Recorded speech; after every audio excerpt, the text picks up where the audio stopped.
Welcome to the Ladies Talk Show. This is so amazing. You just have to know one thing.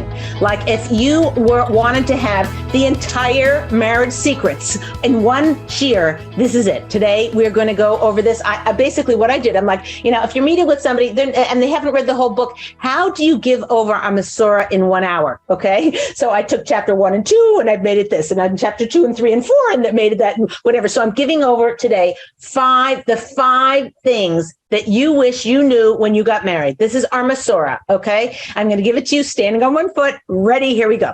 So let me start. I would just want to tell you that if you go to your local market, whatever it is, you walk in and you see the first Jewish lady and she, whatever, and you say to her, excuse me, ma'am, excuse me, can I just ask you one question? Can you tell me, please, what is our masura for kashrus? And she'll say, oh, well, you need meat and you need milk and you need these kind of dishes and not that kind. And this is a hechsher you need. She'll talk your ear off for 2 hours because she knows it like the back of her hand. Fine. And I say, excuse me, ma'am, can you just do me another favor? Can you tell me what is our masura, our tradition for Shabbos? She'll say, oh, Shabbos, well, you need cholent and you need challah and you need candles. And she'll talk your ear off for 2 hours. She knows it like the back of her hand. Now, you ask her the $1 million question. Can you please tell me what is our masura for shalom bayis? And she'll be like, there's a sale on Tuesday. She'll ditch you like as fast as you possibly can imagine. Okay, why? Because we do not know our masura like the back, our shalom bayis masura like the back of our hands. How could that be, ladies? Like really? The single most important thing for our happiness, and we don't know it. I was speaking to a huge audience, whatever, like 600 people. And I'm saying, do you know the masura? Who wants to get up here and share the masura? And they're all like looking at their feet, right? It's the saddest thing ever.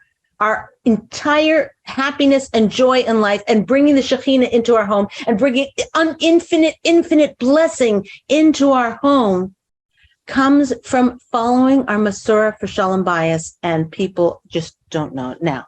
So what can you do? I'll tell you. So this is how I felt. So this was like this burning thing. So I fly to Philadelphia to meet with Rav Shmuel Kamenetsky, the gadol. He's such a mensch and so kind, and has been our advisor. And I said to him, Rosh Hashiva, I believe that the avoda of our generation is shalom bayis. And he said, Mrs. Richeimer, what exactly is your source for this? I said, well, I kind of was actually hoping that the Rosh Hashiva would be my source for this. So he's like, whatever. He's laughing. And then I said, listen, people are running after Lashon Hara, and they're running after tznius, and they're running after kids off the derech, and internet addictions, and social media addictions, all these things, and they should continue to do that work. But Rosh Hashiva, perhaps, if we were to focus on shalom bayis and make it the avoda of our generation, everybody focused on shalom bayis. If everybody did that, maybe all of the problems that are facing Klal Yisrael right now would diminish or disappear. And the Rosh Hashiva said the most powerful words to me. He said, Mrs. Richeimer, you need to teach our shalom bayis masura to as many people as possible. One candle should light many candles. And ladies, you're the candles. You're my candles. You're our candles. We can do this. Okay, so what happened is I was zocha to teach a course, a shalom bayis class in Rav Shmuel Kamenetsky's home with his wife, Rebbetzin Tema Kamenetsky, who I was very close with the last decade, and she's helped me in so many twists and turns of this whole shalom bayis mission to get the masura back into every woman's hands in Klal Yisrael. And I taught the class. It was, very a lot of questions. I'm besides the fact that I'm shaking the whole time because I'm teaching a shiur in Rebbetzin house. And at the end, people were leaving, and the Rebbetzin, she took my hands in hers, both hands. See, she took both my hands. I need another person to show you an example. She took both my hands in hers and she said, Leah, you do realize that your work for shalom bayis is going to bring Mashiach. You realize that, don't you? That's going to bring them Geula. Amen, amen, amen, amen. So why am I sharing this with you? because I want you to know that whatever you're running around your whole life and you're doing this and that and running, keeping, we're the most frenzied generation since time began, okay? Whatever you're doing, you have to know one thing. If you learn our masura for shalom bayis, and learning it means doing it, because you'll learn, like, oh, this works. Privately, you will just be blown away. If you keep your focus on shalom bayis, all the other things that you are worried about and running after and nervous about and anxious and busy with, if you focus on shalom bayis, so much brachas, the Shekhinah will come pouring into your home. This isn't Leah Richeimer's great idea. This is our masura from Har Sinai from 3,000 years, okay? The Shekhinah will pour into your home and solve whatever, you're sitting there, your dishwasher is the door handle and the car is, whatever is going on in your life that is causing you agmas nefesh, problems, whatever that is. If you focus on shalom bayis, we have a guarantee from Hashem that the Shekhinah will come and rest and he will bring bracha into our homes. So I'm going to teach you exactly how to do that today. I've got a very short amount of time and I'm standing on one foot. I'm going to actually take marriage secrets. And by the way, this is maybe your first thing to do is to buy this book. For 100% of the royalties, all my income, actually, I'm a full-time volunteer. All my income from this book goes for shalom bayis. Okay, so I can push this all I want because I get the 22 cents go or whatever it is, $2 whatever it is. But anyway, but the thing is, this might be your first start. There's 220 Torah sources in here. It's by Art Scroll and Rabbi Pesach Krohn wrote the forward for it. So, and I've got some beautiful haskamas from it inside from Rabbi Gershon Bess and Rabbi Shalom Kamenetsky, who's the Rosh Yeshiva in Philadelphia, the son of Rav Shmuel. Anyway, so it might be your start. There are many Torah books on marriage. Just grab one of them. So this is the first way. I'm going to teach you today the 5 things that sort of make up the whole masura, but I'm going to start by telling you the take-home message that you can do after you watch this year. So this is number 1. Number 2 is to become a marriage secrets certified coach. Okay. So we have a program here. Again, I get paid nothing and we have rock bottom prices. You will never get a PhD. First of all, you get a PhD in our Shalom Bayis Masura in that program. And we have sponsors and we've scholarships and we've made it so reasonably inexpensive. And you will become an absolute bulletproof expert in our Shalom Bayis Masura. Right? That's like unbelievable. So even a lot of people are taking the coaching class just to learn the masura like the back of their hand. Okay. But a lot of them are also people. Some of my coaches are teaching big, huge Zoom classes. Some people are are meeting with people one-on-one, making a parnas of it. So you do what you want with it, but that's number 2 way. The third way, also you can get a coach. If you need a coach or you have issues in your marriage, you can get a coach. They have free half-hour session. Okay, the next thing you could do is to watch the Ladies Talk Show. You can go on tour anytime, or you can go on www.ladiestalkshow.com and watch. There's 200 shows there, all about our masura. It's very fun. It's fun to watch, a fun way to learn. And if you sign up, subscribe on our website, then we will send you a sneak peek of what it is once a week. You'll get 1 email a week from us. Okay, that's it. Now let's get right into the meat and potatoes. Ready? Everybody ready? Yeah, good. Okay. Yeah, I've got the smiles and that looks up. Okay. So I'm going to give you the entire Shalom Bayis Masura, standing on one foot, the 5 things. But before we do that, I have to tell you about the 4 lies that we live in. We are living in a world of lies, and I'm going to tell you the 4 lies, because if I were to, in other words, you have a cup. Oh, this is all full, so I can't turn it upside down. But anyway, if you have a full cup of stuff, right? You can't hear anything I'm saying. But if I explain what the lies are, you'll be able to hear what the 5, what our masura is. Okay, you with me? Okay. So I'm just going to tell you the 4 lies, and I made it very easy for you. I'm into these kind of easy ways to remember. It's the word lies, Lies. Okay. So the first lie is the lie of later, Later, like the lie of later, that the world And these are kind of, I don't want to say goyish, but sort of the secular, the entire world has these lies spinning in our head, and we don't even realize that, we're breathing this dirty air, but they're not true. And that is the lie of later. And later means that later, when you get the house you want, when you start, your husband starts being nicer to you, when your kids behave, then you'll be happy. Later, down the road, later is when you'll be happy. And this is not what a frum yid believes. We believe exactly where we are in the moment right now is exactly where Hashem wants us to be in that moment. And the uncomfortability he wants us to feel to get over and to grow to be our best self and to choose the right choices. The lie of later has all of us thinking that we're not good where we are right now, that in the future, when we have another baby, when we have, when our husband gets a new job, whatever, a million things that define later. And those things keep us stuck, keep us from savoring our life right now, where we are right now. Okay. I is the images, the lie of images, that you will be happy when your life looks like a fairy tale. So we've all been brainwashed to believe, whether we're completely insulated and we have, beautiful from life and whatever, somehow it trickles in from the outside world that we'll be happy when our knight in shining armor comes, whisks us off our feet, takes us, and we go walking into the beach and to the sunsets, that we have this image of how our life should look. It's like expectations about these images we have in our heads. And it keeps us from savoring our husband and our life the way it is right now.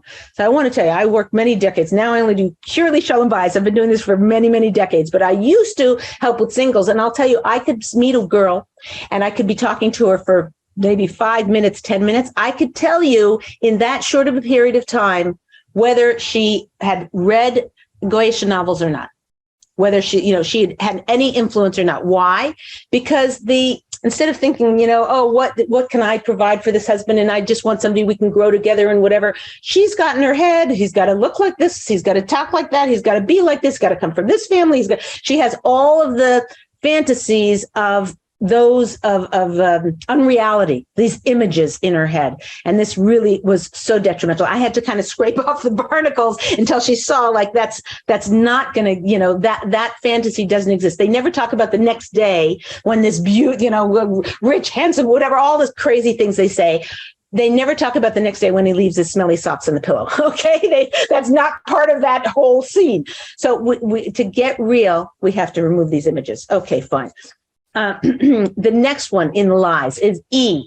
Now, I'm very glad this is a Zoom because nobody can throw tomatoes at me, because what I'm about to say, you may want to throw tomatoes at me, but I'm too far away from you.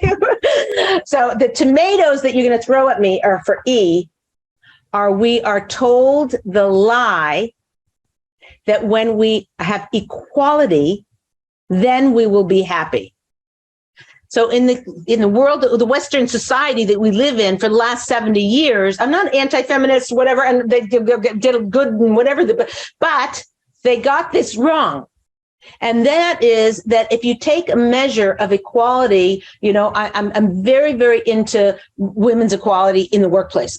We should be embarrassed that women make 67 cents on a man's dollar. That society should fix that. And they've been trying for a long time and haven't really done it.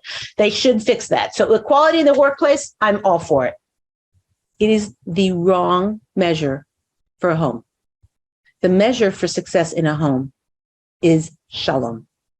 And this whole thing about equality, he's got to do this and have got to do that. And everything's got to be 50-50 and blah, blah, blah. Believe me, I know it well. Why do I know it so well? Because I was brainwashed also with this concept.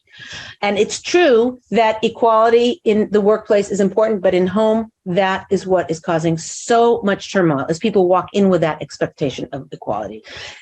You have to know one thing. When you're chasing equality in the home, shalom runs out the door. The Shekhinah runs out the door because there's this tension. So just I'm not saying you have to buy what I'm saying hook, line, and sinker. And okay, Leah, oh wow, it is okay. Thank you. No, you have to think about this. You have to process this, and most importantly, you have to try this at home. Everything I'm saying, try it at home, because when you see that if you aren't focused on equality and well, I set the table, he should do the dishes. When you're not focused on that, and you're just like, what's going to make more shalom in the house? Guess what? Your husband might come in and say, can I do the dishes for you? Whatever. I'm just saying there's a tension that zips out of your home, and you will watch it with your own eyes. You'll be a witness to the Shekhinah coming into your home by giving up that lie of equality. The last one is the lie of stuff. The lie of stuff is that getting what you want will make you happy. Now, I don't just mean material goods, although that's also, that's how the economy runs. Buy this new car. Now you need that. Now you need this, so it's that stuff, but it's also that your husband should meet your expectations, that he should do what you want, that people should treat you a certain way. There's all this stuff that we feel that we should be getting, and it's a lie. When a wife spends her time trying to see what she can get from her husband, and her husband's trying to see what he can get from his wife, the result is a get. Okay, we have to shift our thinking. Rav Dessler gives over, and by the way, everything I'm saying to you today is all sourced. I've got them all. You can look at at the footnotes in the bottom of the thing, and all the footnotes are there, so you'll see that everything I'm saying is not Leah Richeimer's philosophy. This is Chazal. This is 220 Torah sources of what our masura is. So what you need to understand here about stuff is that the lie that getting stuff will make us happy. Why is that a problem? It's a problem because we can't savor what God has already given us. We've lost sight of it. The gratitude for, I actually have a pillow. I love my pillow. You don't think about it. It's like, oh, I want a new bedspread. And when are we getting our big house? And, like that. That's where you're going. And that's where we all go. And the lie of stuff keeps us stuck in not being satisfied with our life. Okay, now you know the lies. Yay. If you were an audience, I would say, okay, repeat them back to me, but I'll just do them. Lies, later, images, equality, and stuff. Those are the 4 lies. Now we're going to get right into the next thing. Is everybody ready? Drum roll. Yes, yeah. Oh, what nice smiles. Good. Oh, make me happy. Okay, good. Okay. Here's the thing, ladies. We all want to fulfill our shlemus in the world. We don't want to this isn't a practice life. We don't want to drop down into reality and then just disappear after racing around like a chicken. We want to know, what is our shlemus? What can we do to be better? What can we do to earn a bigger olam haba? What can we do to fulfill our mission each and every day and be closer to people and be closer to our husband and have happy children? What can we do? We're doers. We're going to make this happen. So what can we do? So I'm going to tell you, here are the 5 things to bring the geula. And again, we're all working towards geula. It's kind of off in the distance, and it's, we want Mashiach, but now where's the diaper pail, whatever, so it's like, but here are some 5 things that you can do each and every day that will bring the geula closer right now. Like now, this is things you can do. Okay. Again, as I love to do, I like to have everything in a, mnemonic. So is that what they're called? Mnemonic? Mnemonic is something that, it is. Okay. Mnemonic. So the way I made this up so you guys could memorize it as easily as possible is the word geula. We're going to bring the geula with shalom bayis. Okay. Number 1, geula. G. That's being grateful. Now, you've heard it before, right? Oh, we should be grateful. But here's what I want you to know about our masura. I'm going to expand on it so you can actually incorporate it into your daily life. And this is a character trait, a midah, that you are going to grow in. And the more you grow in it, the more shalom bayis you'll have in your home. The more your husband will cherish you, the more he'll adore you, the more he'll want to do things for you, the more you'll feel fulfilled in your role as a wife. So Rav Moshe Cordovero gives over that all bracha comes from Shemayim, through the husband, and to the wife. And we have a Gemara, and these are many, many sources for this, that the husband is the giver and the wife is the receiver.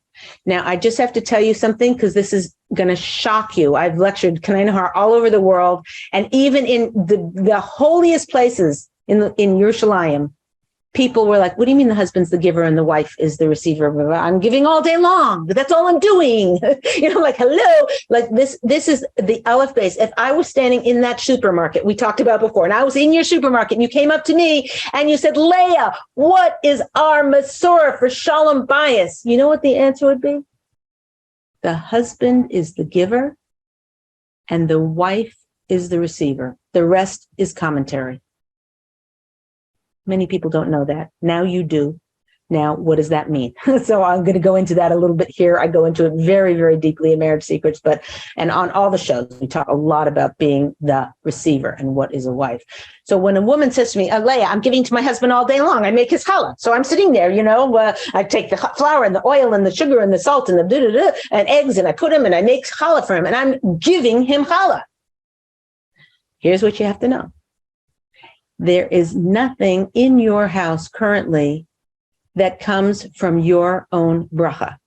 100% of every bracha in your home is from God himself through the husband and to you. There's nothing directly from God to you. This is, I asked lots of Rebbeim, like, really? This is what the source says. Is it really true? They're like, Leah, yeah, sorry, that's true. It's true. So that means the clothes you're wearing, the piece of rice behind the couch that's sitting down underneath it, all your shoes, all of your clothes, all of the food in your house, the carpet, the rug, everything you own physically, spiritually, emotionally, every bracha, every way you can think of bracha, health, parnasa, everything comes from Shemayim through the husband. You cannot access that without your husband. So when this woman says, well, I made the challah, I did this, I'm like, wait a second. How can you be a giver if you're giving him something he owns? The oil he owns, the flour he owns, not even owns, like the money that you got to buy it and that it existed and that they had it in the store is all bracha from your husband. So it might be a very nice chesed for you to put it together, like the flax, it might be very nice that you're putting it together to give to him, but you're not giving it to him. You are doing a chesed for him with the things he already owns. So I'm making a very big point of this because it's the single most important thing for you to understand and to learn from. When women hear this the first time, they're like, okay, you're kidding me, really?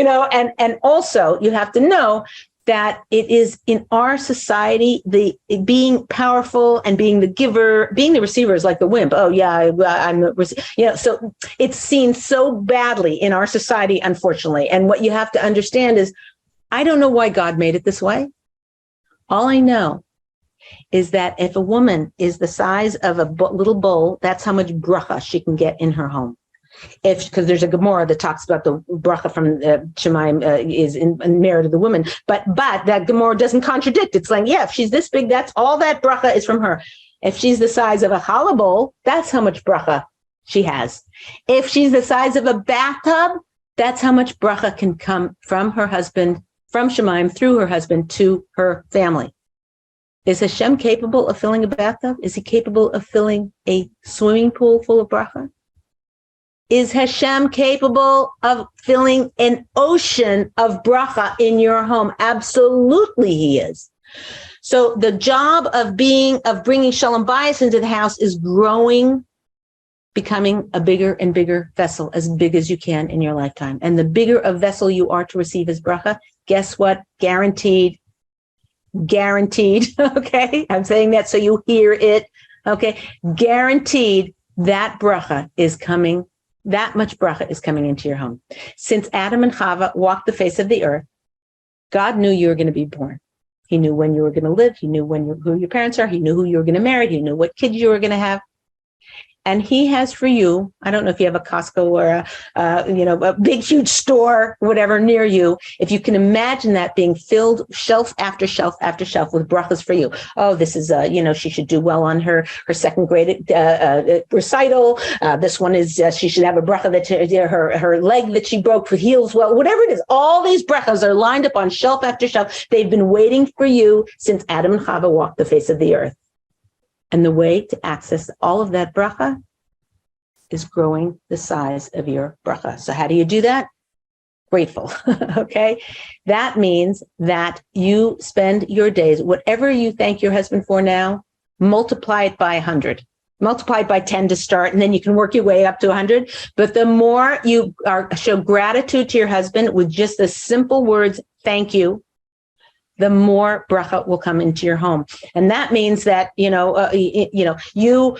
made a list of shopping, you went shopping, you brought everything home, you cooked it, you put it in the fridge, whatever, you did 17 things to put the dinner on the table. He carried one little bag of groceries in from the car, like the light one. He took the toilet paper in, Okay. So that he did. Yeah. You're thanking him. You're like, Leah, that's not fair. Try this at home. I'm telling you, the more you thank him, the more he's going to cherish you. It's a ratio. You will just watch. You'll watch your husband flourish and strengthen. Okay. So the bottom line for that one, the take-home message, thank your husband 10 times more than you are currently doing. Okay. Next one, E, empowering. Empowering. So we have all been sold a bill of goods.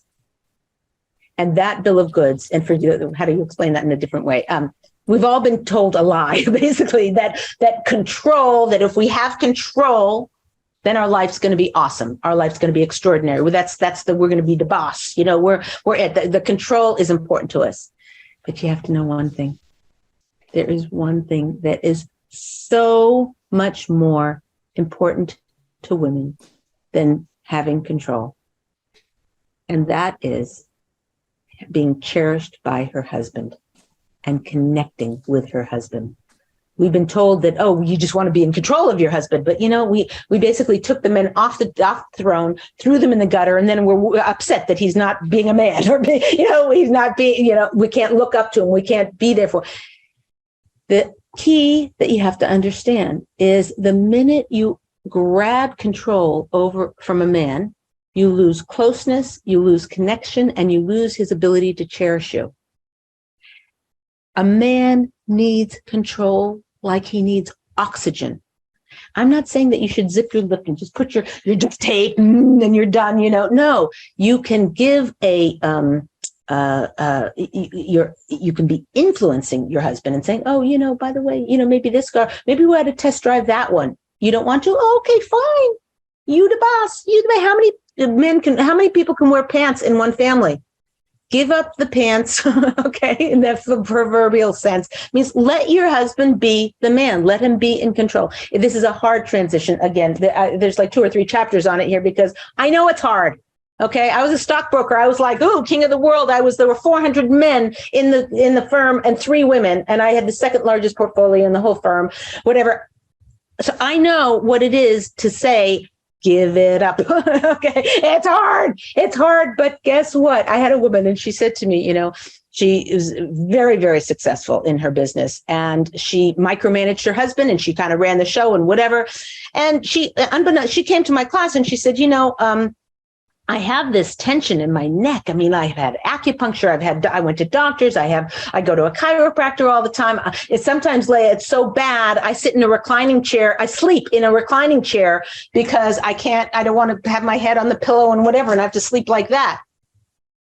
Leah, since I took your class and stopped micromanaging my husband and controlling him and trying to, every decision had to go my way or the highway. After 7 years, the pain in my neck is gone. So I'm telling you, at first, for a feminist woman or somebody who's been brainwashed or brought up in our society, you're like, give up control? Like, Leah, are you nuts? And I don't mean that you still can't be, get shit and do everything in your life with organized fashion. I'm not saying give that up. I'm saying stop trying to control your husband. In that one area, just say, what do you think we should do, dear? What's your idea? What's your opinion? What do you think? And when he says something, and even if you don't like it, okay. This will not only remove the tension from your neck and the poison in your home, but it will also be an amazing, amazing feeling of, what's the word? Serenity. That's the serenity we're looking for. And that's Hashem is looking can you mavater to your husband? I met with Rebbetzin Kolodetsky in Bnei Brak, and I said, is it Bnei Brak? I'm getting confused. Yeah, I think it is. Anyway, I met with, this is Chaim Kanevsky's daughter. And she said, I said, can you tell, I speak to a lot of women. Can you tell me one thing that I can give over in the Rebbetzins' name? And she said that if you mavater, you will never lose. And that she said she gave it over in her father, in the name of her father, who gave it over from the Chavetz Chaim, that if you mavater, you'll never lose. Meaning, if you give in and just say, oh, you want to buy the purple and green couch instead of the pretty beige one? Okay, dear. I don't know, with issues about the house, that was a bad example, because issues about the house might be more in the woman's control. But anyway, whatever, you get what I'm saying. If you mavater for all of these little things, we have a guarantee from Shemayim that you will see bracha. That you will have bracha. You may not see it. That she pointed out to me. She said, you may not see, there for sure will be bracha. Maybe your grandson will become a big Talmid Chacham. Maybe your car won't break down. You may not see it. Maybe you were supposed to get in an accident and you didn't, but guaranteed you will have bracha. Okay, that's empowering. Okay, the take-home message there is when you are grabbing control, simply let go. Okay, let's go to the next one. Geula, G-E, grateful, empowering. You is understanding your own needs. Understanding your own needs. So if I gave you a notebook, a big fat, one of those 500 ones split into 5 sections, and this big, huge notebook, and I said, okay, ladies, here's a notebook for you. I want you to fill it with all your wants. You're like, really? Yeah, okay. I need a new shaitel. I want my husband to stop putting me down in front of my mother-in-law. I want my kids to do great in school. I want, if you filled it out, all of your wants, everything you want. Great. Now I turn to you and I hand you a simple little index card and I say, ladies, please write down what you need, your deep needs.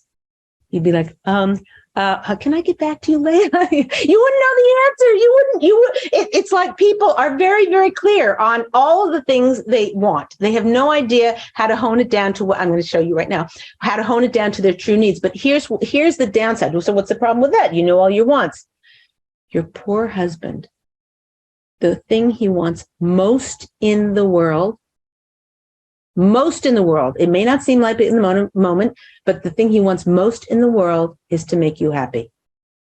When a husband makes a wife happy, he walks with a bounce in his step. He has parnasa. He has self-confidence. He feels like he's on top of the world. He feels like he's fulfilling his mission in the world. So us with our, 5 fat notebook full of wants, right? And we're giving, I want this, I want that, I want that. We think he's a vending machine. Okay. So he is there. Look, if I had 1,000 men in the room, I wouldn't have, but if I did, and I said, okay, raise your hand if your wife is happy with you, if she's satisfied with you as a husband. Everyone's like this, right? Right? Is that the saddest thing ever? Now, what's my proof that the thing they want most in the world to make you happy? This is what Chazal tell us, that's his avoda, his deepest desire is to make his wife happy. And so if he's not acting like that, it could be because, he feels you're so unhappy with him, he'll never win. And the men just give up. It's like, why even try? No matter what I do, she's not going to be happy. I got her the sweater she wanted, but it was the wrong color. I started complimenting her in front of the whole the extended family, because she said it really bothered her when I put her down, and she never even noticed. So why am I teaching this to you? Because how do you expect your husband to meet your needs if you don't even know what they are, right? How can he satisfy you? How can he keep you? You're just so busy throwing, I want this, I want this, I want this. He can never satisfy you. He stops trying. You get madder. You make more demands at him, like that. Not just you, me too. I'm one of you. I know this so intimately because so people told me about how it is. Nothing to do with me. No, anyway, you get my point. So the point of this is you need to actually, here's an exercise. This takes an hour, and it's kind of a little bit of an annoying hour, but the end of it gives you satisfaction. So you take all of your wants, you write them down, right? Page after page, you type them in, whatever, however you do your things, you dictate it, whatever. All of your wants, 1, 2, 3, 4, 5, go up to 100. And then you go back with a fat black marker or whatever, and you cross out the ones that are just ridiculous. I don't really need a Cabo San Lucas vacation. Am I saying it right? Whatever. I don't really need that. I don't need, this is a want, that's not so important to me. And what happens is you end up with, like 11 things that seem like, yeah, I want him to not put me down in front of my in-laws, or I really need him to be there for me when I'm feeling insecure. And I say, I'm feeling insecure. And he says, oh, don't worry about it. It'll be fine. When he does, no, I need him to say, oh, you're feeling insecure? Come, let's sit down and talk about it. Right.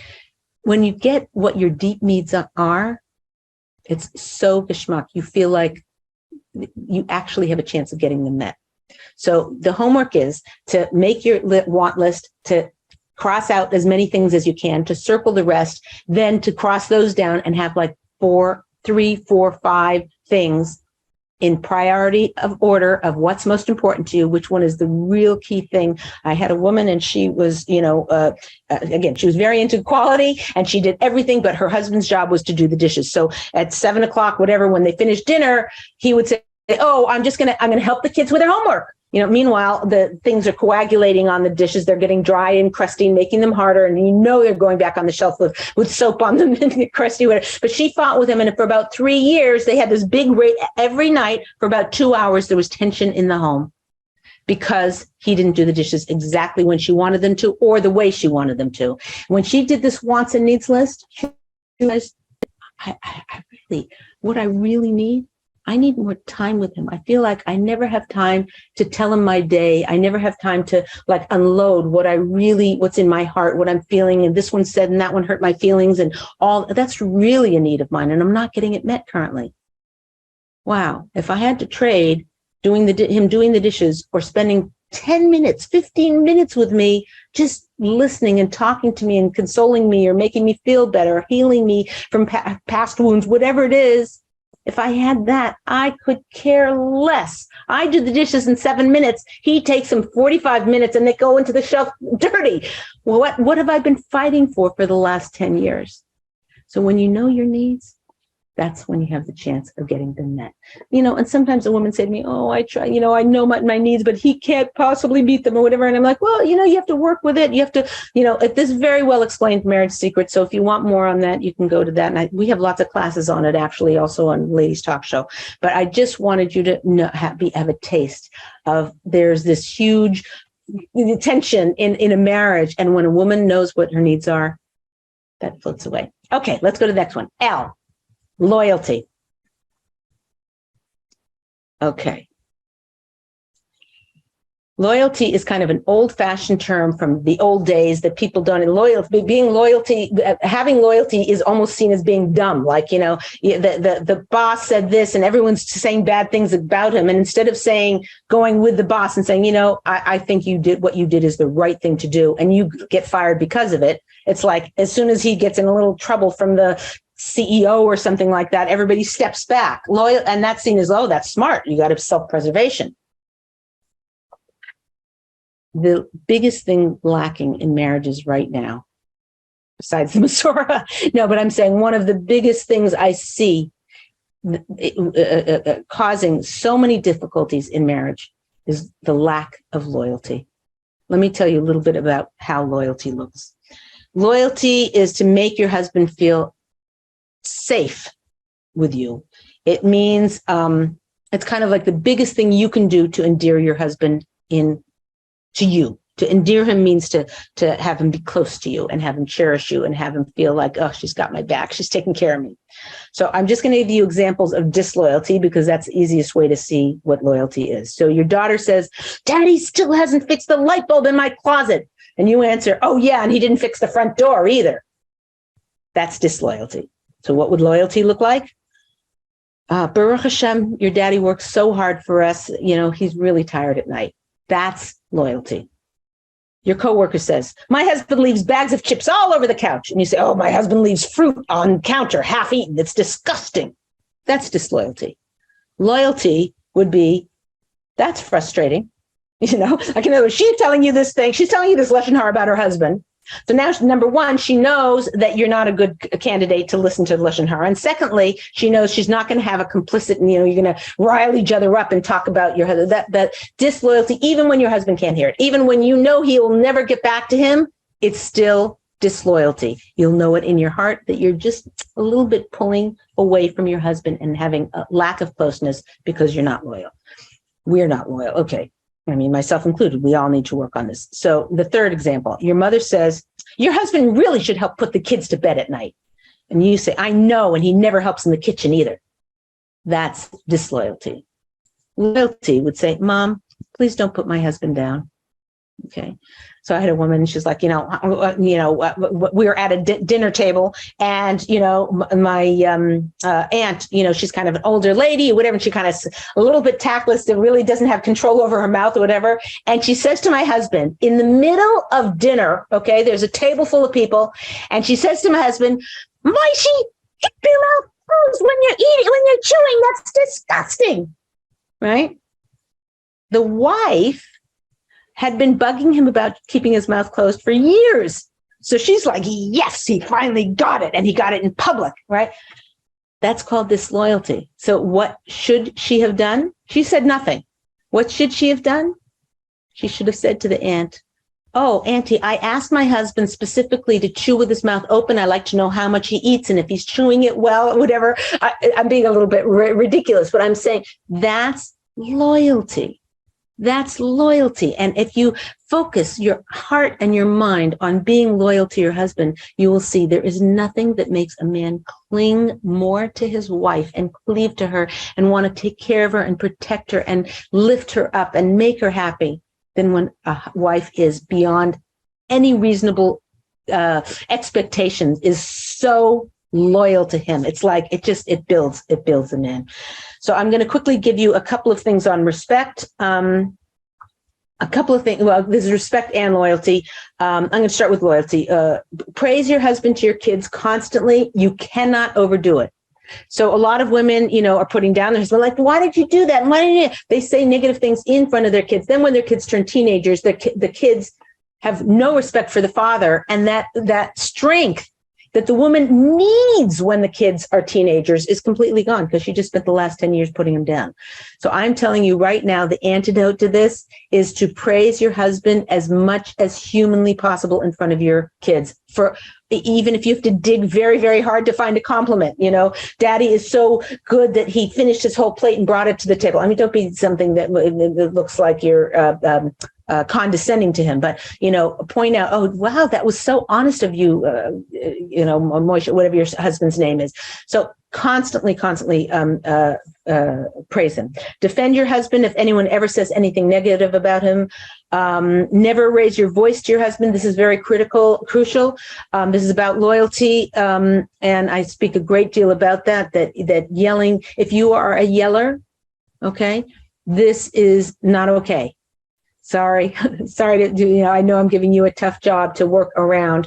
You need to buy books on anger management. You need to buy books on, you need to go see a Rebbitzin or a therapist or, whatever. Oh, and by the way, I forgot to say sometime in this class that if you have issues of abuse, addiction, internet addiction, controlling, mental health issues, anything like that, you have to speak with a Rebbitzin or a rabbi or a therapist to see whether following the masura exactly as it is and giving your husband a lot of respect, or a lot of control, if he's already controlling, might backfire on you. So you need to ask that, Shyla. And if you have in an abusive relationship, I beg you, please, and all of us support you in finding somebody to help you through that. So that's very, very crucial.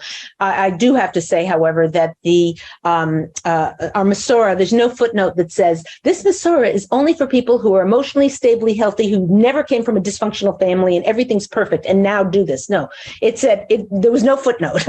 So I'm giving you a footnote just for the abundance of caution to make sure that make sure that if you are in an abusive relationship, you get some help. But this should work for everybody. And even if the guy's abusive, if you show him inordinate amount of respect, it can, my what's the word I'm looking for? Our sources would say that it still would go well, because when the husband gets his deep need met, maybe that'll help the situation. So you have to do trial and error, and you have to get help. Okay. So never raise your voice to your husband. Make sure your husband knows that you have his back in all occasions.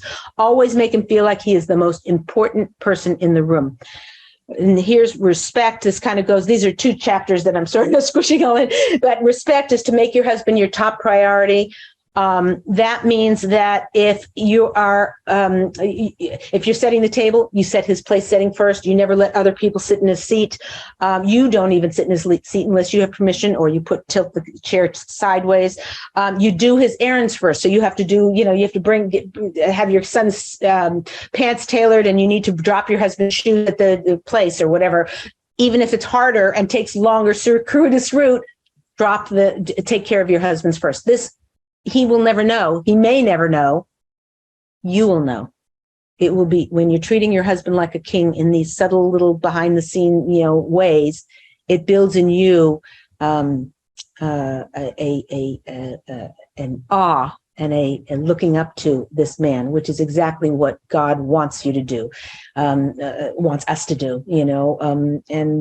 There's a great deal of satisfaction that is so much better felt than explained. So I'm explaining it. Might seem like, what are you talking about?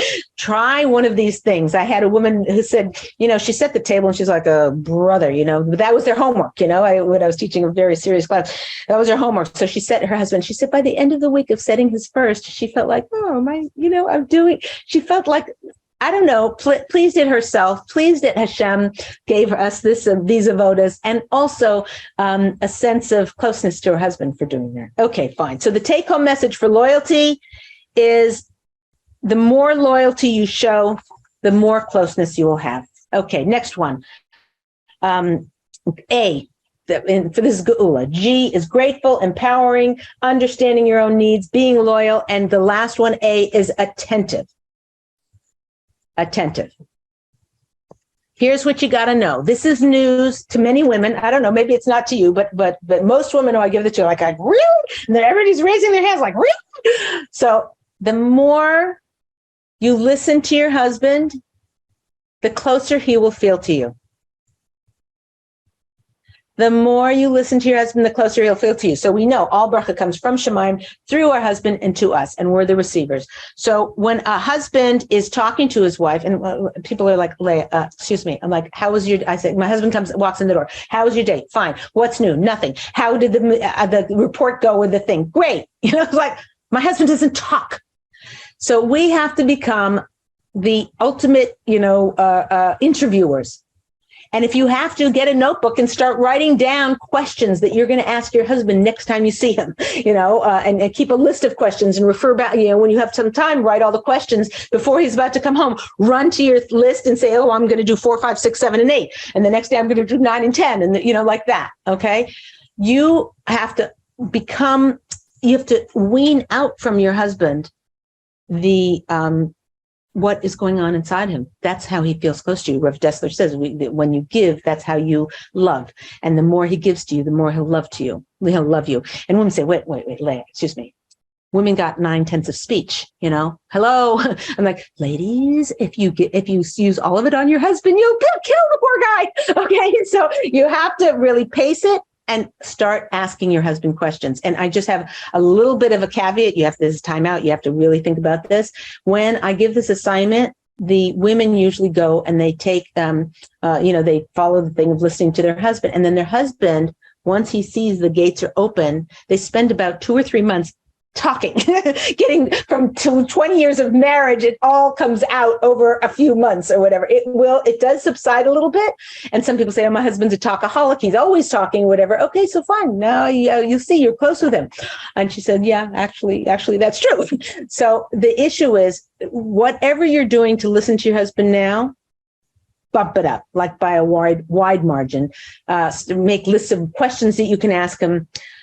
I'm going to quickly just tell you that Okay, I'm going to just give you this one quick thing about communication. I do a lot of communication in Marriage Secrets, but I'm going to give you, and actually we have a lot of shows on it too, but I'm just going to give you the quick one. It's communication, because part of our masura is hot. That's an easy way to remember. Remember, I like these little short things, hot. So when you're communicating, you're thinking about how to say it, H, how to say it. O is the outcome desired, and the T is the timing, hot. So if you have this really important thing to tell your husband and the timing's bad and he just came home and is all stressed out and that's not going to good timing. If the outcome you're looking for is to win, it's not going to go well. If how you say it is what? No. So how would be, let's say you want him to text before he comes home because you never know what time, and you keep turning this oven up and down, whatever. Meanwhile, they have a dried out piece of fish, So you think, okay, how am I going to tell this to him? I'm going to ask him, actually, what do you think we should do, dear? Every night, you're giving the problem into his hands. And what do you think we should do, dear? Every night I keep turning the oven up and down and up and down. And I always feel like I'm giving you substandard food because I don't know when you're coming home. Would it be possible for you to text me first? Or would you like me to call you at 5 and say what time approximately? Or how do you think can solve this, dear? So that's how to say it, the outcome desired. And the timing is you're doing it at a time when both of you are well fed, both of you have eaten well, like that. So again, there's a lot more in communication, but that's just to give you a little bit of idea that is something that we all need to be working on. Okay, I think we got the whole geula. If you guys were here, I would say, what are they? You guys could, but we don't want to off the mic, right? Okay, so G was grateful, E is empowering, U is understanding, L is loyal, and A is attentive. And I'm going to now just tell you, this is your take-home message. So now you have the masura. All of the notes you took or the way it absorbed into your brain or whatever, that is a masura standing on one foot. There's a lot of little details that, take time and whatever to incorporate into your life, and ways to do it in ways that are easier, because some people have a lot of resistance to giving up control. So there's a lot of techniques of how to ease yourself into following our masura, so that you can get all of the bracha that Hashem has in store for you since the beginning of time. And he will shower you with it. My students, I've taught this to tens of thousands of women. They're like, it's unbelievable. Why didn't I know this for the last 30 years? But I'm going to give you now the take home things, the actions you can do. Because when you go to a shiur, sometimes you're very inspired, like, oh, I'm going to go, but then it kind of over a week later, it's like a month later. So how do you incorporate this into your life and take the masura and bring the geula with this? And those are with doing actions. We know this from Rav Salanter. Rav Yerucham talks about how, our actions that we take, you can have insight, and it's important to internally understand where you want to head and have direction and do that introspection. But doing the actions are what grows. That's how we have an aliyah. That's how we grow and become stronger people, better people, and fulfill our shleimus. So the actions I'm going to give you are very straightforward. I started off with them. Number 1 is to read Marriage Secrets. Okay. Number 2, and by the way, you can get a chavrusa. You can start, there's a whole instructions here on how to start a group. So become a facilitator. So you read the book once, and the second time around, or you get a rebbitzin or, somebody, a leader, a lay leader, or somebody to teach it in your home, and everybody's learning it together. And there's rules about how not to do lashon hara that rebbitzin Tema Kamenetsky, shalom, gave over, helped me work on, and they're in this book. And so that's the first thing. The second thing is the coach training program. And become a coach, because you will learn the masura. I teach it personally. I go through, it's a 16-week course. It's very intense. You have supervisors and teaching assistants, and, it's very intense, but powerful. And at the end of 16 weeks, you can go up against, you're like in the 99th percentile of people who know our shalom bayis masura, and a merit Hashem, you will help spread it, because I can't do this myself. Okay, that's the second thing. And then the third thing is to watch the Ladies Talk Show. All of our shows are on Torah anytime. You can go to ladiestalkshow.com. And actually, if you sign up at ladiestalkshow.com and subscribe, then every Wednesday morning, you will get a link to that day's show and what it's about, and like that. Okay, this is it. Hashem should bench you with bracha and nachas and health and every good thing in your life, and all of your tefillah should be answered, and you should all have shalom bayis to 120. Kol tov. This is Leah Richeimer. Thank you so much for joining us. I loved being with you. And thank you all for being a part of the studio audience. And we will see you next time.